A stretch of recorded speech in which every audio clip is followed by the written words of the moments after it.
శంకర్ అవ్వచ్చు, సత్య గారి క్యారెక్టర్ అవ్వచ్చు, కామెడీ ఉంటుంది, రన్ అవుతుంది. అలాగే సునీల్ గారి క్యారెక్టర్, సత్యరాజ్ గారి క్యారెక్టర్, డాలీ, ఎవరి క్యారెక్టర్ తక్కువ లేదు. ప్రతి ఒక్కరిది కూడా every character is important. So ప్రతి ఒక్కళ్ళ character important. Background music I was completely thrilled అనమాట. బ్యాక్గ్రౌండ్ మ్యూజిక్ చాలా బాగుంది. ఆ ఎంగేజింగ్గా ఉంటేనే కూర్చుని ఏంటి దొరుకుతారా ఈ థ్రిల్ ఉంది కదా, ఈ థ్రిల్లింగ్ ఎలిమెంట్ ఉంటేనే సినిమాలు ఇప్పుడు కంప్లీట్గా. అండ్ స్క్రీన్ ప్లే కూడా చాలా బాగుంది. BGM plus point, screen play చాలా బాగుంది.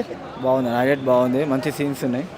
ఓకే, యూత్ కి ఎంటర్టైన్మెంట్. ఎంఎస్ బాగుంది, చాలా బాగా నచ్చింది. అంటే బాగా ఎంజాయ్ చేస్తాం మూవీ, కామెడీ అన్ని. నిజంగా చాలా బాగుందన్న. నిజంగా సత్యదేవ్ యాక్టింగ్ కానీ పీక్స్లో చేశాడు.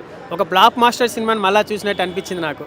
ఆ బ్యాంక్ రాబరీలు కానీ నిజంగా సత్యదేవ్ లాంటి యాక్టర్ ఒక డిఫరెంట్ యాక్టర్ అన్న. మన టాలీవుడ్కి చాలా ఇంపార్టెంట్. అసలు ఆయన యాక్టింగ్ స్కిల్స్ కానీ ఆయన అనుకున్నంత హిట్ పడట్లేదు. బట్ ఈ సినిమా మాత్రం పెద్ద హీరో అయిపోతాడన్న బ్లాక్ మాస్టర్తో.